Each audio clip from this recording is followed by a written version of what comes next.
Hello, my name's David Bryan, and this is Curiosity Invited, a podcast inspired by endless curiosity. Tune in for an open-minded conversation about interesting and important things. Hello, welcome to Curiosity Invited. My name's David Bryan, and today I'm going to have the pleasure of speaking with two women, actually, Pippa Jarvis and Emma Fleming. Pippa Jarvis, both currently living in South Africa, one from South Africa and one from the United States. Pippa Jarvis is an educator and the managing director of two organizations, TLC Children's Home and Embrace Village, both caring for neglected children and supporting their moms and their families with TLC, oddly enough, because she cares about people and she cares about communities.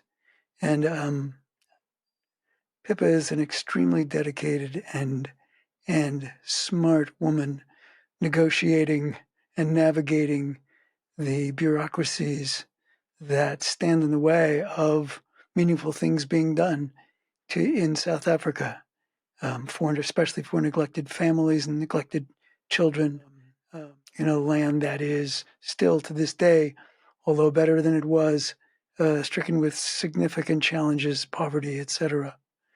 Emma Fleming is the social media director for those organizations, and is actually how I got to meet Pippa. Emma was a student in a school that I worked at years ago, New Road School, and I found my conversation with them both very inspiring, and I hope you enjoy it. Unfortunately, our conversation was interrupted midstream when Pippa's connection to the internet or her difficulty in her computer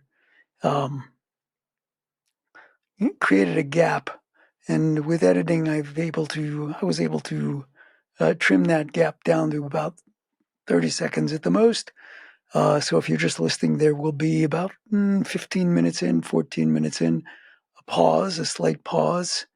And I think we were able to pick up kind of where we left off. So you should be able to follow the conversation we were having.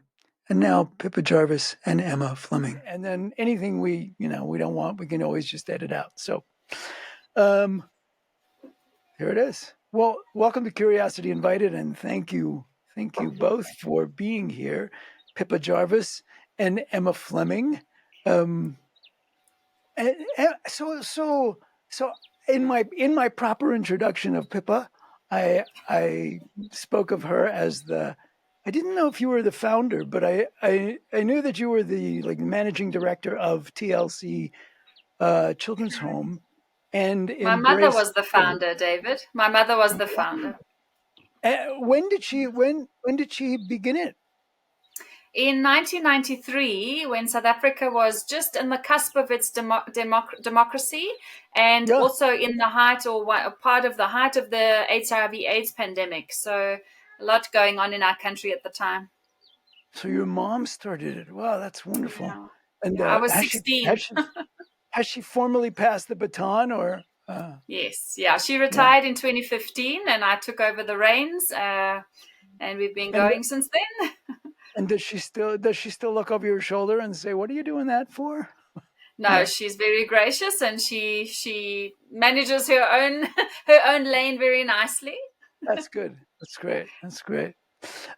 So you are the director at the moment, and Emma, what do you do there? Well, so I'm a specialized intern. So I'm not a normal intern because I have such a high degree. I have a bachelor's in social work and a master's in public health. So I originally came on to help do the Mother's Hope project. So it was to help mothers in need. And my role kind of switched. So now I'm in charge of social media as well as fundraising. Now you're in charge of social media.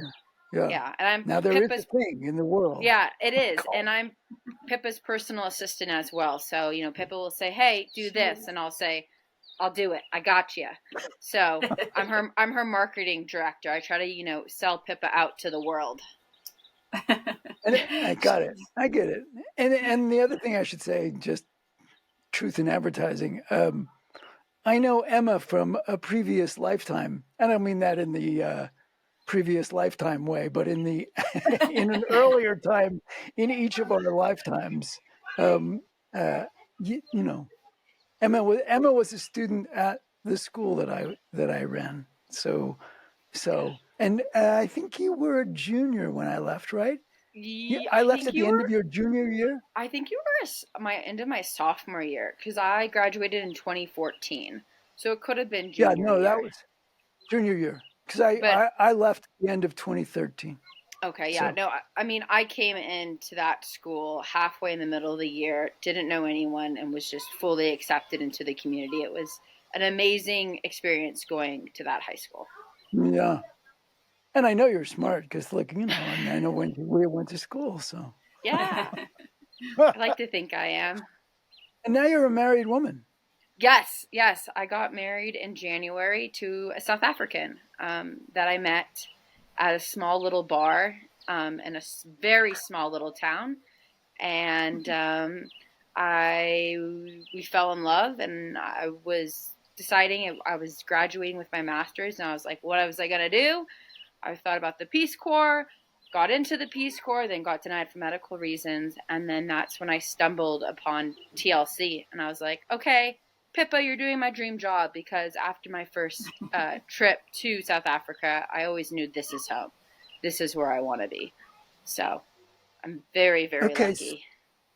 So now the big reveal. So TLC Children's Home. What is it? What does it do? Why did it get started? We know your mom did it. Yes, it was started by my mother, as we discussed. She was really moved at the time by the plight of children in the system. So because of the transition from apartheid to democracy, and because of the huge numbers of children coming into the system as orphans and vulnerable children from consequences of the HIV/AIDS pandemic, she really wanted to make a difference and an impact. And so our family decided we were going to do what we could to make the world a better place. And we started bringing in children who had no other options, trying to raise them within our family for as long as they required until we could find other permanent families for them. We never wanted children to live in institutional life for their whole lives. That was never our goal. We always believed in building families. And so for 30 years, we did that, over 1,000 children through our home, and just really working hard to be that bridge as they transitioned from vulnerable to amazingly well looked after children, and then into families that were then permanently their home. But South Africa's had lots of transitions, not just from democracy. There's been some other really big struggles in our country. And one of them is that our government social service is really problematic. And so we no longer run a children's home in the residential care center sort of sense of the word. Now we run it more as a daycare center for children in crisis. So the children do return back to their families, because our goal is to keep families together. But we offer really intense support during the day for families who have food insecurity issues, gender-based violence issues, unemployment, children of foreigners, where they can't access, healthcare, education, or employment. So these are children who are struggling with, not having enough food on the table, not feeling safe at home, having no opportunities educationally. So we've evolved from a children's home to a children's center, but still focused on keeping families together. And so are the names TLC and Embrace Village sort of interchangeable? So they are becoming that way. So Embrace Village was set up as a not-for-profit company, whereas TLC was a not-for-profit organization. And it hamstrung us a little bit in terms of being able to generate our own income. If you're a not-for-profit organization, you're entirely charitably driven. Whereas a not-for-profit company allows us to take some of our learnings of the last 30 years and translate them into workshops, into training, start to generate some projects that are initiatives that will drive some funding into the organization and into the families. So we've got a very integrated approach. For example, a family that arrives here in need could very easily fit into our system and be developed to a place where they are helping generate the income and reaping some rewards from that, not just in terms of accessing the support we provide, but actual real money in their bank accounts from what they produce. And so at any one time, how many kids, families, et cetera, are you working with? So currently we have 45 households that we support, and of those 45, there's approximately 115 beneficiaries. That includes parents and children, because we are a holistic approach. So our philosophy is called Reviving the Village. The idea that everyone has the right to belong, but that everybody in a village gets comfort, they get connection, and they get a place to contribute their energy. So we work really hard to draw all of that in appropriate spaces for the beneficiary. If it's a child, it's much more around comfort and connection. If it's an adult who's wounded, then it's around connection and contribution. And together we're building the threads back of the social fabric. So we work really hard to make sure that everyone finds their place and is embraced in that, even when they're a bit messy as a human being. We know that when we're wounded, we're our messiest selves. So we try to encourage a mindset that says we are accepting and holding the space for you while you find your feet. And then when you do, the more so we try to take people from a high level of dependence and low contribution to a high level of contribution and low dependence. It's a switching up of the narrative. But it takes work. It's messy, and it's not always that pretty, but the end results are beautiful, and we see it every day. It's really wonderful.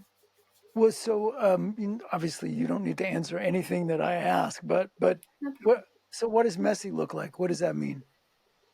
So when people have come from a place of trauma, their behavior is often instinctual. So, I'm sure you've come across how brains are developed. When our thinking brain is unable to be reached, is because we're stuck in our emotional brain. People who have experienced a long time of trauma, and in South Africa, it's chronic trauma. This is trauma that it doesn't go away. You are not safe anywhere you go. You don't have enough. People are hostile. It's like just trauma upon trauma. That it determines your behavior, and it's often antisocial because it becomes very selfish. It becomes very internally focused. And so we're trying to create a safe place for that. But that means you have to accept the fact that sometimes people will be triggered and they won't be kind. They won't be patient. They won't be self-controlled. And you have to hold that space for them, so that when a mother is losing her sense of humor, we always say losing your salvation when you're behaving badly. You need people around you who say, I get it. I understand. I've been there. This is how we do it when that happens. And it's just holding that silent, we say practicing the pause. When people have a chance, when they're feeling flustered, if you can just get them to hold that space for a moment and practice a pause, they can often make a much better choice in terms of how they behave. So we try to provide that little quiet space for them. When you speak about that with other people who are not necessarily participants in the program, do you ever get the reaction that's like, well, no, what they need is more discipline, or what they need is and I'm asking that because I know, my attitude when I was working at the school was, kids, sometimes parents, but kids would act out, as they say, right? Act out, and wouldn't be behaving the way we want. And my response was most often talking to them, and people would be pissed off at me because well, what, you're not doing it, you're not punishing them, they need punishment. It was, and my attitude was always, it takes people a while to get to be who they are, so it's going to take a little time for them to get to be somebody else. Exactly, to undo that behavior. So we love little phrases, catchphrases that help remind people. So for example, I said practicing the pause. That's like a little mantra around here. So when you see somebody struggling, you say, let's practice the pause. But there's a couple of other ones we use. And it's, of course, in our environment, it's lucky because we also have children. So often when we're teaching the lesson, we use the children as the example, although it's as appropriate for the adult. Sure. So we often say needy isn't naughty. So children who are acting out is because there's not a need that's been met. There's a need that's not been met. Let me say that. Mm-hmm. And so when we meet the need, the behavior will change. But you have to give them the tools to be able to change, to be able to behave differently. So it's about equipping their toolbox. It's about understanding that needy behavior isn't naughty behavior. And then there's one part that we try to explain to adults is that especially people from trauma, you can halve their chronological age if they've been exposed to trauma. So their behavior will reflect the halved chronological age. So a 30-year-old who's losing their sense of humor will behave like a 15-year-old. And a 15-year-old who's losing their sense of humor will behave like a 7-year-old. And you can really see it in action. And when you see it, it's so much easier to manage because you don't take things personally. You start to recognize that, oh, actually some of that behavior, well, none of that behavior is about me. It's all about what's going on with that person. And when you don't take it personally, you can help hold space. You can help embrace them safely. You can build a relationship of trust where people can be vulnerable. And then gradually you grow them until that behavior starts to fall away. But it takes courage. It takes courage to hold people in their messy spaces. And patience and sometimes strength and I guess I'm curious, where so 145 people. Yeah. So how many people work with at TLC or Embrace Village? How many people work there?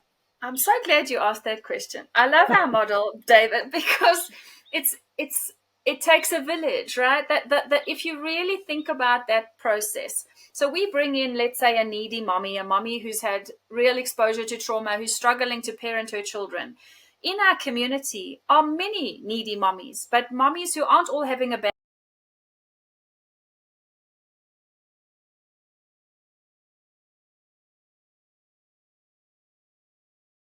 Anyway, I don't quite remember where we were, but no, Emma was speaking about her. So how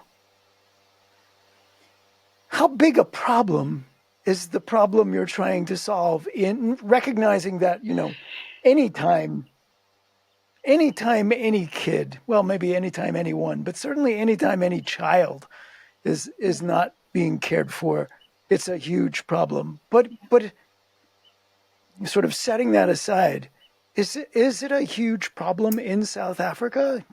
Children who are abandoned, children who are sort of fending for themselves, children who are just simply not cared for? It's a really huge problem, David. So the statistics of abandonment alone are that there are 10,000 abandonments that happen in a year, but only 1/3 of those children survive abandonment. So 2/3 pass away because of abandonment, and the other 1/3 survive, which leaves you about 3,000 children coming into the system annually who will require families or institutional care for the rest of their lives. It's a massive number.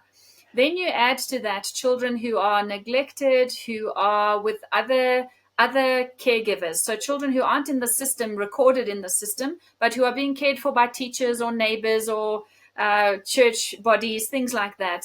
So the statistics are very hard to gather, but poverty is massive, and we've normalized it. So it's a real problem because it's so excessive. The tiers of poverty are like, can you have a meal today? And if you can, you're one of the luckier ones. Like it's really, really harsh. Yeah, I would say Wow. from a statistic that I've heard, 50% of the population in South Africa is in poverty. 50, 50. Yes. 50. Yeah. And the poverty statistic, or the minimum wage here, is $220 a month. So most of the families, so when we did our little data capture for our intake of the center, 81% of our families are surviving on $0 to $200 a month. And that's usually families of three people, either 2 children and 1 mother, or possibly both parents and 1 child. But it's really hard. If you think about paying rent because people can't own homes, they often are living in informal settlements, but they still have to rent the shack that they're in because they don't own the land, because they're largely not South African. So there's a whole lot like a black market property system that goes on there, and it's terrible. The advantage that people take of foreigners and of impoverished people, women who have to exchange sexual favors in order to survive, like keep a roof over their head, and then they end up pregnant, and then the child is, neglected. It's a cycle of devastation, and we have to do something about it, which is really what we're aiming to try and change.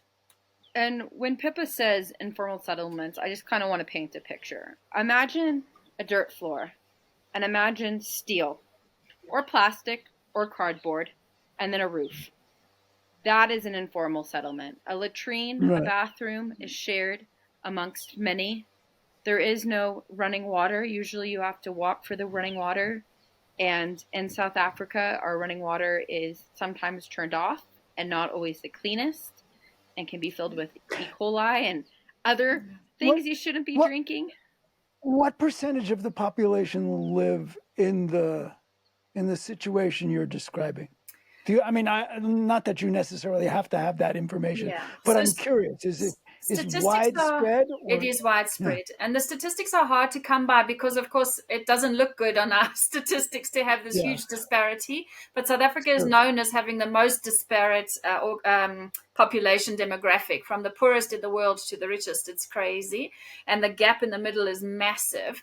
So it's really big. But from our local area, I can tell you that we have a population of minimum 10,000. So they believe 10 to 20,000 people living in an informal settlement just around the corner, and another 200,000 living on our western border. So TLC is like a little utopia in the middle of real devastation. And we have a waiting list almost double what our capacity is.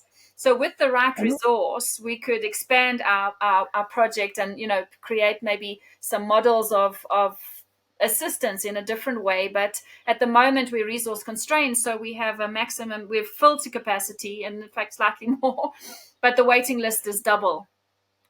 And what does the facility look like? Is it do you leave your home and you go to a place, or is it attached to your home, or what? What is it? I'm very fortunate. We have 3 sort of separate properties, but they are all within walking distance of each other. 2 are adjoining, and 1 is sort of across the road. And so we use all 3 properties to build our project. Remember, people have different needs. Some people need more socialization, and others need a bit of time to just reflect. Children need a particular kind of environment, and so we use the different spaces to the best that we can, taking the children from the mothers into our early childhood development center in the mornings allows them to be freed up for some skills development, some therapy, depending on what they need. So we try and split the community amongst the 3 spaces, and it works very well because you end up being able to focus in those areas. And so it looks agricultural. So we got quite a lot of land. We grow vegetables. It's very lot of grass and trees. It's very natural. Even the house aesthetic that we've chosen is largely wooden houses. So like little log cabins. It creates that sense of earthy connection that people really need, and that homely comfort. And it's also not such a stretch for our people coming from informal settlements. It doesn't feel quite as intimidating as a proper brick and mortar structure. Although we do have those, they're not the main body of where we work. So we've really been blessed. I can't say it was really by design, but it's just worked out that way, that as we were putting these things in place, they just worked for what we are ending up doing now. I mean, it's incredible to think that we built this facility actually for our residential childcare model. And now we don't do any of that, but the facility works beautifully for what we are doing.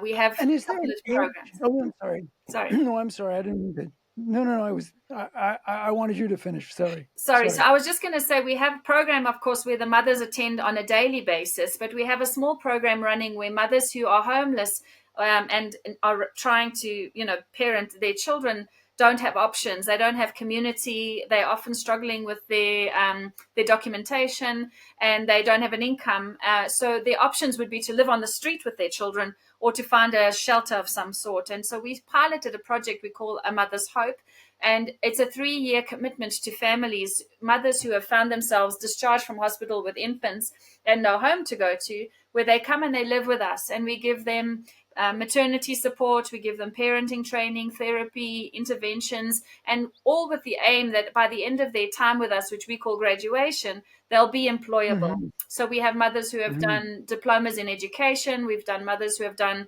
project management, we've got ones who are just skills related, so they're doing entrepreneurial work. And the idea is to Mm-hmm. build a financial base for them so that when they leave, they don't have to hook their life onto a provider who at some point will change the rules on them, which is mostly how these women have ended up in this situation in the first place. So it's a really life-changing strategy, and we see it like changing the destinies of people. They start off with this idea that their trajectory is so narrow and so hard, and we completely open up the opportunities for them just by giving them space and time and love, and it's magic.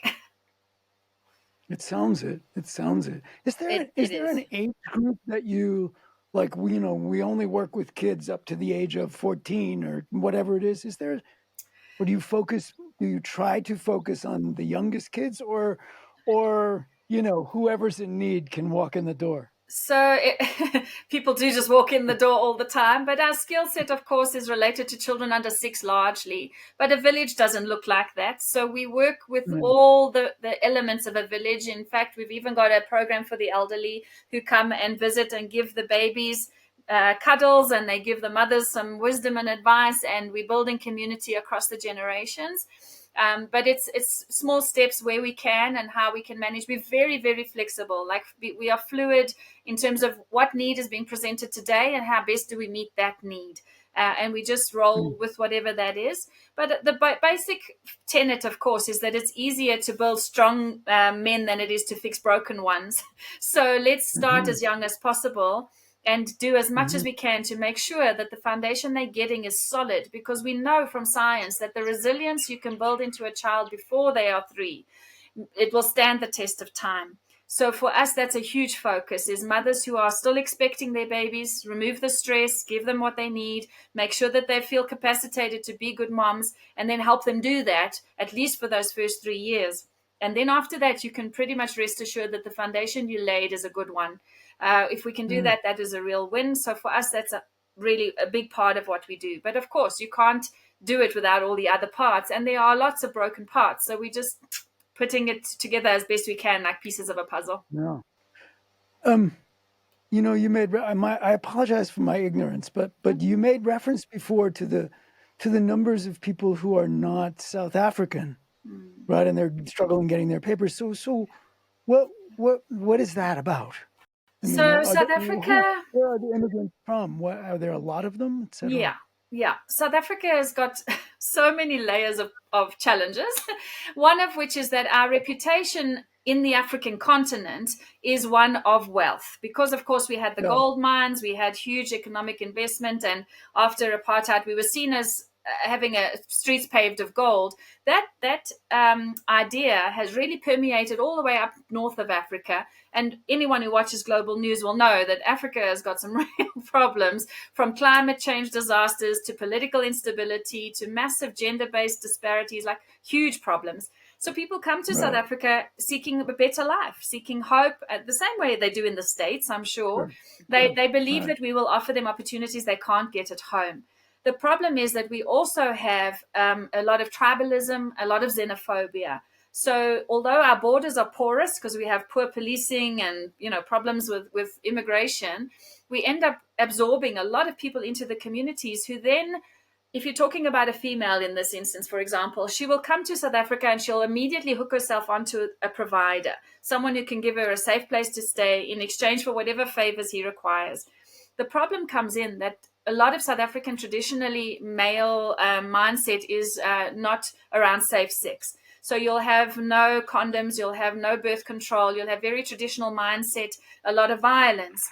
The women end up pregnant and they're no longer desirable. So they get kicked out with their infant. And in African cultures, abortion and birth control they're problematic topics. So the mothers will carry their children, but then collapse. There'll be no way to sustain their family. So abandonment is then the next sort of trauma that is experienced. So it really is systemically a big problem. And for us, we just see human beings. We don't see paperwork. We don't see tribes and nationalities. It's really, what do you need, and can I meet that need? If I can, I'm going to do that, and I'm not going to ask about all the other stuff. And it's not my battle to fight. I would love to be able to say that we could live in a just world where everything worked fairly, but I can't fight that battle. All I can do is be kind to the people who walk through my door and hope that the world will be a little bit gentler for it. Emma, I mean this. I mean this as a serious question. It's going to sound facetious, but given what Pippa just described, why the hell did you end up in South Africa? My parents and everyone else asked me that too. I don't know. I saw a need. I first came here on a study abroad with SMC, and I was just really taken aback by the history, about the apartheid history, and then diving deeper, learning about the HIV epidemic here and how it spread here and how it's still spreading here and how it's so different than the HIV epidemic in America. I mean, it affects young women and children. I mean, thank God for ARVs, but now we see, because of ARVs we see a loss of a generation, and we see a loss of a generation. What I mean is, well, let's say 10 years ago, the people that were dying of HIV, their kids were being raised by their grandparents. And these grandparents were the ones who were in apartheid. So they didn't have the proper education. They didn't have the proper foundation. They had trauma. And then they were raising these children without knowing how to move on from this.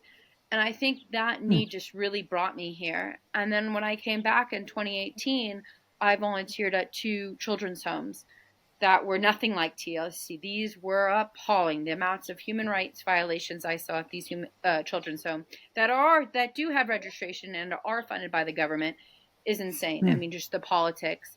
And that what really brought me back. And then I came in 2022 to do hospice work out here because I'm certified in palliative massage, or hospice massage, so end-of-life massage.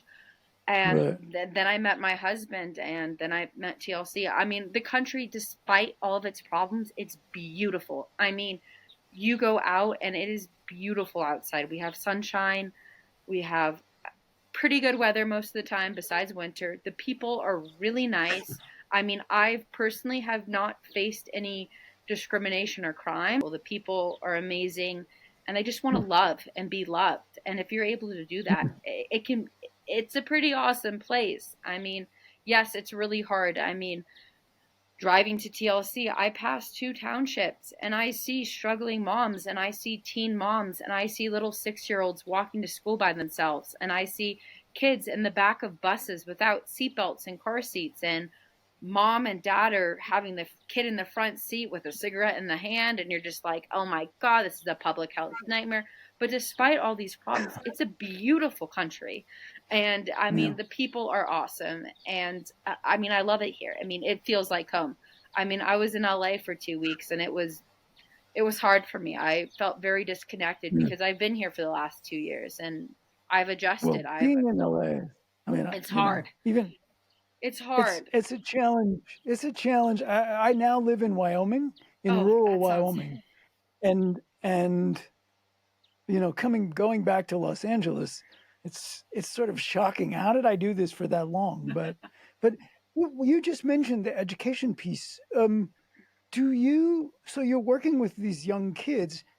Are you also providing education, or do they go off to school? And how does that work? So we are allowed to provide early childhood development education, which is up to age 6. In South Africa, you start first grade at age 7. So we can do mostly up to grade 6. And remember, these are children who, if it wasn't for us, they would get no ECD, no early childhood development. So we're navigating our registration for that. But in the meantime, we are allowed to provide it, largely because the parents attend. So it's not as if we're taking the children away from the parent and, you know, removing them from that security. The parents attend, so it's safe for the children.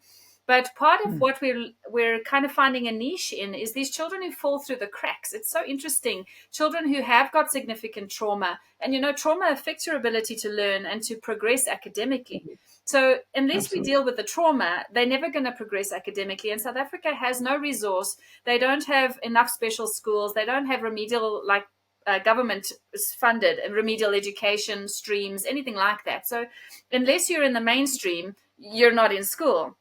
And it's ridiculous. You can't just sideswipe a whole generation of traumatized children from education. So the consequence is that the government keeps them in school, but our pass rate or our pass requirement is 30% of what you learn. That will suffice to pass you to the next grade. So children are promoted, they're condoned, into the next grade, and they can't read. By grade 11, they still can't read. So we've found a little niche for children coming to our center on a homeschooling basis, where they can get some trauma therapy, some play therapy, a little bit of the grounding, go back to the foundations and fundamentals, and then hopefully reintegrate into school later. But at the moment, we're not doing more harm than the government, so it's a win. But it's, our goal is to get it registered as some kind of, so it's got a safeguard, And I want to say, also in schools here, the languages that are mandatory, most of the schools, they're either English or Afrikaans. And Afrikaans, I don't want to say is the white language, but it's the white language. And it's not the language that is mostly spoke these days. We have 12 official languages. So kids that are raised in a Zulu or Xhosa household then go to an Afrikaans school, they're not going to do well. They don't have that foundation of Afrikaans or that foundation of English if they're in their English school. Right. So we see that a lot of the kids that come to our ECD, the first time they heard English was from us, and they're learning English, and that's, going to help propel them future. I have a great example. There's a story. A mom came to Pippa when she was pregnant, and she needed help. So we're like, okay, cool. So we adopted her into our Mother's Hope. She doesn't stay with us, but she does help with, we give her services. When she was in labor, I became really close with her. And when she was in labor, her son came to stay with me because he was on school holiday. He's 7 years old and doesn't speak any English. And he stayed with my husband and I for 5 nights. We had to use nonverbal communication. Everything out of his mouth was yes. Are you hungry? Yes. It's time to go to bed. Would look at me, and then I would, do symbols of bed and sleep and show the pillows and the blankets, and then he, got it. But at 7 years old, he doesn't speak English. What's going to happen if he goes to an English-speaking school, which his mom wants him to do because that's the best possible for his future? Sure. So, we see it all the time. And when Pippa was talking about people with learning difficulties, just speaking on my behalf, I have auditory and visual learning disabilities.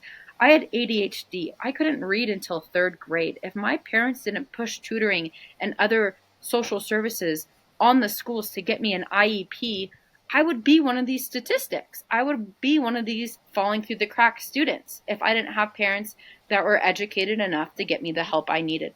So it's really near and dear in my heart to help these children because they need it. Mm-hmm. Something else just to point out is that children get labeled here as having learning disabilities when actually it's a language barrier or a trauma issue. So we've got children who, like Emma says, haven't spoken English. They get enrolled in an English-speaking schooling in 1st grade. They don't have the phonics. They don't have any understanding of even the names for shapes and things like that. Then they get assessed by an educational psychologist in order to get them into a special stream of schooling. And it's insane because what they need is a bridging class. They need an aid class that will help them get onto the right track. But the state is just not spending the resources they need to do that and to equip children properly. So it's, again, this idea of a village. We can't help everybody. We just don't have the resource, but we can help the ones that are here. And we know that if our child leaves from here to go to school, she doesn't leave our village. She's still part of our village. She can return here and get the extracurricular, the tutoring, the emotional support that she might need in order to succeed. But people don't have that. They don't have villages anymore. They don't have people that they can lean on with extra, experience, advice, resource, wisdom, whatever it is that they need. And that's what we're trying to create here. Well, I'm looking at the time, and I don't want to take too much of yours, but I clearly what you're doing is, for lack of another way of saying it, it's God's work, right? And I'm not sure I believe in God, but but if I did, that would be the work. And what else do you want people to know about it, about what you're doing, that we haven't spoken about? Generally, people feel the truth of this. They understand the same way you say it's God's work, it's good work. They recognize that this is what the world needs if we want a better world. And so my always, whenever I have the opportunity to speak to people, I like to finish with an exhortation that says you can make a difference. The problem feels huge. The problem feels unmanageable and insurmountable and irreparable and all those things that the media would want us to believe, that there's just no salvaging this. But there is, because every single life we can weave back into the social fabric is a part that strengthens it. And just like a net, if you take a fishing net with huge squares, a lot can get through and it's not as secure. But the tighter we can weave our communities, the tighter we can weave our families, the stronger society will be. And so please, people can get involved from the tiniest way to the hugest ways. There are real ways to impact the society and the world we want to live in today. It doesn't have to be with us, although, we appreciate every kind of part of support that comes our way. We recognize that in every community, this need exists. The need for community, the need for collaboration, the need for comfort, connection, contribution, they exist in every community. So do what you can, do what you feel called to do, but don't do nothing. Anything that you can do will make a difference. The ocean is made up of drops. Yes, indeed. The ocean is made up of drops, indeed. Will you be sure, one of you, to send me so somebody may want to donate, right? I mean, so how do they do that, etc. So you don't have to say it right now, but if you send it to me, I'll make sure it's on the screen and in the notes. And we'll do that. What a privilege! What a privilege I feel like you've given me learning about this. And so thank you. Thank you so us. much. Thank you for having us. Oh, my pleasure.